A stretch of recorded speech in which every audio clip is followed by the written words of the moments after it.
حضرت عیسیٰ علیہ السلام کو اللہ پاک کی طرف سے وحی نازل ہوگی کہ میں اپنے بندوں میں ایسے بندوں کو ظاہر کر رہا ہوں جن کا مقابلہ دنیا میں موجود کوئی شخص بھی نہیں کر سکتا، لہٰذا آپ کوہ طور پر چلے جائیں۔ اس پر حضرت عیسیٰ علیہ السلام اپنے ساتھیوں کے ہمراہ کوہ طور پر موجود ایک قلعے میں چلے جائیں گے۔ دوستو اتنے میں یاجوج ماجوج ظاہر ہوں گے۔ السلام علیکم دوستو، میں ہوں سراج جلیل، اور اگر ابھی تک آپ نے میرا چینل سبسکرائب نہیں کیا تو کائنڈلی میرا چینل سبسکرائب کر لیجئے اور بیل آئیکن کو پریس کیجئے تاکہ آپ کو مزید آنے والی ویڈیوز کی نوٹیفیکیشن وقت پر ملتی رہے۔ تو چلیے سٹارٹ کرتے ہیں آج کی ویڈیو۔ دوستو مزید آگے بڑھنے سے پہلے میں آپ کو بتاتا چلوں کہ یاجوج ماجوج یافس بن نوح کی اولاد میں سے ہیں، جن کی تباہ کاریوں کی وجہ سے ذوالقرنین نے انہیں ایک دیوار میں قید کیا تھا جس کی اونچائی پہاڑوں جتنی اور چوڑائی 60 گز ہے۔ نبی پاک صلی اللہ علیہ وسلم کے وقت میں یہ دیوار انگوٹھے اور کلمے کی انگلی کی وجہ سے پیدا ہونے والے حلقے جتنی کھلی تھی، اور حضرت عیسیٰ علیہ السلام پر وحی کے وقت یہ دیوار پوری کی پوری ختم ہو جائے گی، جس سے یاجوج ماجوج باہر نکلیں گے۔ دوستو ان کی تعداد اتنی زیادہ ہوگی کہ جب ان کی ایک جماعت بحیرہ طبریہ سے گزرے گی تو اس کا سارا پانی خشک کر دے گی۔ جب دوسری جماعت یہاں سے گزرے گی تو وہ کہے گی کہ یہاں بھی کبھی پانی ہوا کرتا تھا۔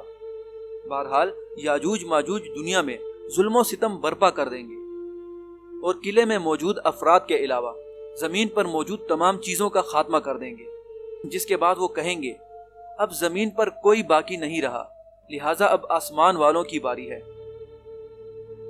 جس پر یاجوج ماجوج اپنے تیر نکال کر آسمان کی جانب پھینکیں گے، جنہیں اللہ پاک اپنے حکم سے خون آلود کر کے زمین کی جانب لوٹا دیں گے۔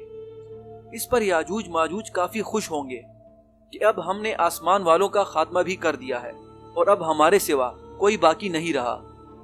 دوستو اس دوران حضرت عیسیٰ علیہ السلام پر غلے کی کافی تنگی ہو جائے گی، جس پر حضرت عیسیٰ علیہ السلام اللہ کے حضور دعا کریں گے اور آپ کے ساتھی اس پر آمین کہیں گے۔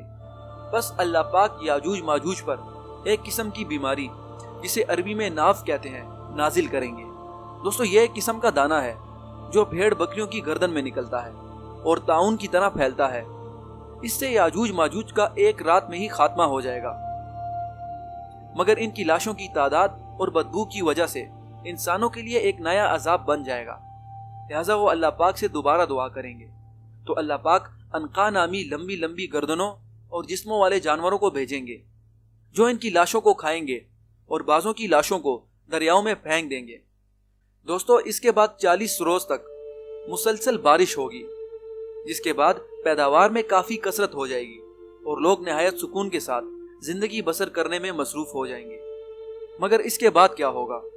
کیسے ایک خوفناک دھواں آئے گا اور حضرت عیسیٰ علیہ السلام کے وصال کے بعد ایک خوفناک جانور پیدا ہوگا جس کی وجہ سے پوری دنیا خوف میں مبتلا ہوگی۔ یہ سب جاننے کے لیے جڑے رہیے اس ویڈیو کے اگلے حصے تک،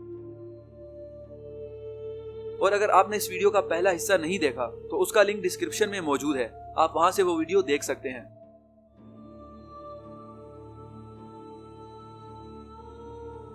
اور دوستو اگر آپ کو یہ ویڈیو اچھی لگی تو کائنڈلی اس کو اپنے دوستوں کے ساتھ بھی شیئر کیجیے گا تاکہ وہ بھی اس انفارمیشن سے فائدہ اٹھا سکیں۔